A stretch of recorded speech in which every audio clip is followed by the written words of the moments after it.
না, এখন পরিবর্তিত হয়েছে for the BNP, by the BNP, of the BNP.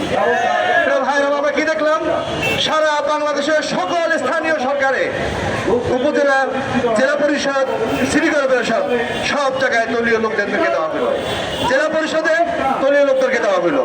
সরকারের যে অধিদপ্তরগুলো আছে সবগুলো অধিদপ্তরে বিএনপি দলীয় লোকদেরকে পদায়ন করা হলো।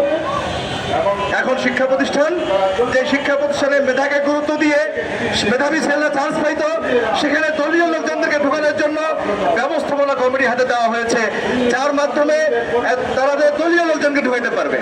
আমাদের আশঙ্কার বিষয় হলো, একটা শিক্ষক যিনি আমাদের আগামী প্রজন্মকে নৈতিকতা শিক্ষা দেবে, সে যদি তার চাকরির শুরুতে ঘুষ দিতে বাধ্য হয়, সে যদি দলীয় নেতার চামচামি করতে বাধ্য হয়, তাহলে আগামী প্রজন্ম কোথায় যাবে? সেজন্য আমরা স্পষ্ট করে বলছি, এনডিআরসিতে যে সিদ্ধান্ত হয়েছে সেই সিদ্ধান্ত অবশ্যই বাতিল করতে হবে এবং এই সিদ্ধান্ততে কার্যকর রূপ দেওয়া যাবে না।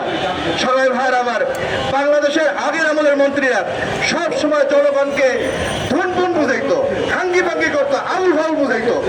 আমরা জুনের পরে মনে করছিলাম এটা হবে না। দুঃখজনক বাস্তবতা হলো আমাদেরকে তাই বোঝানো হয়। এনডিআরসিতে সিদ্ধান্ত হয়েছে, মন্ত্রী গিয়ে বলতেছে এদের সিদ্ধান্ত হয় নাই। আর আমরা ভালো করে জানি যে এনডিআরসি সিদ্ধান্ত ভালো সিদ্ধান্ত না, তারপরে হয়তো উপর দিকে যেতে হবে। আপনারা স্বীকার করেন যে আমরা পর্যালোচনা করছি, আমাদেরকে ভূগোল শেখায়। ভাইয়ের আমার, সারা বাংলাদেশ লোডশেডিং এ নাজেহাল হচ্ছে। মন্ত্রী চেষ্টা করতে পারে যে ভাই আমরা চেষ্টা করছি, পরিশ্রম করছি, দোয়া করেন, সহায়তা করেন। তিনি এই বলেন যে না, লোডশেডিং হয় না, লাইন বড়, হ্যান ত্যান আমাদেরকে বোঝায়। বাংলাদেশের আক্ষরিক অর্থে জুলাইয়ের পরে কোনো পরিবর্তন হয় নাই। কারণ হলো, আমরা বারংবার বলে আসছি, বিএনপি আর আওয়ামী লীগ দুজন একই প্যারাডাইমের সংগঠন, একই ধ্যান ধারণার, একই চিন্তা চেতনার সংগঠন। বিএনপি তুলনামূলক ভালো, আওয়ামী লীগ তুলনামূলক খারাপ। আমরা বিএনপি নেতৃবৃন্দকে বলবো, আপনারা এই কাজটা করেন না। জনগণের সামনে স্পষ্ট হন, পরিষ্কার হন, পরিষ্কার করে কথা বলেন। সরাই ভাইয়ের আমার, গ্যাসের যে অবস্থা, ঢাকা শহরে গ্যাস নাই, লোডশেডিং, জ্বালানি নাই, হাজার হাজার সমস্যা, জননিরাপত্তার সমস্যা। আমাদের মন্ত্রীরা যেভাবে কথা বলেন, যারা আসমান থেকে নামছেন, তারা যেন সুইজারল্যান্ড পরিচালনা করছেন। আমরা মন্ত্রীদেরকে বলবো, বাস্তবতাকে স্বীকার করেন, বাস্তবভিত্তিক কথা বলেন, জনগণের থেকে দায় নেন, ক্ষমা চান, দায় নিয়ে সরকার পরিচালনা করেন। আর সব কিছুর জন্য যদি আপনারা আগের আমলে দোষ চাপাইয়া দেন, তাহলে আপনাদের দরকারটা কি? সেজন্য বিএনপি সরকারকে বলবো, গণতন্ত্র যেভাবে ছিল, for the people, by the people, of the people, তাই আনেন। যদি আপনারা for the BNP, by the BNP, of the BNP করতে চান, মনে রাখেন এটা যারা আগে করছিল তাদের মতো আপনাদের পরিণতি হইতে পারে।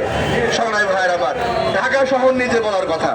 আমাদের প্রার্থীরা যখন নির্বাচনে দাঁড়ায়, নির্বাচন আসে, কেউ ঢাকা শহরে সিঙ্গাপুর বানায়, কেউ মালয়েশিয়া বানায়, কেউ সুইজারল্যান্ড বানায়। আরে ভাই, ঢাকা শহর তো বসবাস করার মতো যোগ্য শহরই না। যে শহর বসবাস অযোগ্য শহর, তাকে আপনি বসবাস করান কেমনে? এগুলো সব ভুয়া কথা বলে আমাদেরকে আইওয়াশ করে।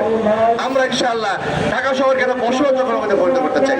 এই যে বর্ষাকাল চলতেছে, বর্ষাকাল এলে সব জায়গায় রাস্তাঘাটে, প্রত্যেকটা এলাকায়, প্রত্যেকটা ওয়ার্ডে, প্রত্যেকটা রাস্তা কেটে কেটে মানুষ অযোগ্য শহর বানায় রাখছে। আমরা এগুলো পরিবর্তন করতে চাই। যে গ্যাসের দেওয়া হয়েছে, গ্যাসের মানুষকে দিতে চাই। আমরা রাস্তাঘাটে জননিরাপত্তা নিশ্চিত করতে চাই, যানজট নিরাপত্তা করতে চাই। সেজন্য জাতির উদ্দেশ্যে বক্তব্য থাকবে। ঢাকাবাসীকে বলবো, এই শহরকে নিয়ে আর কোনো তদন্ত দরকার নাই।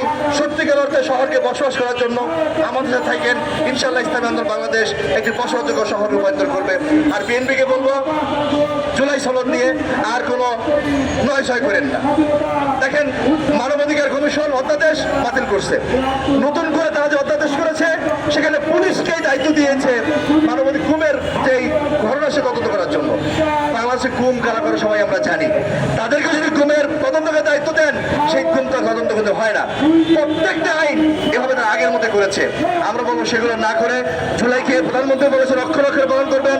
আমরা বলবো অক্ষর অক্ষরে পালন করেন, কোনো ধরনের নয় ছয় না করে সত্যিকার পালন করেন। কারণ বাংলাদেশকে ভালো জায়গায় নিতে হবে।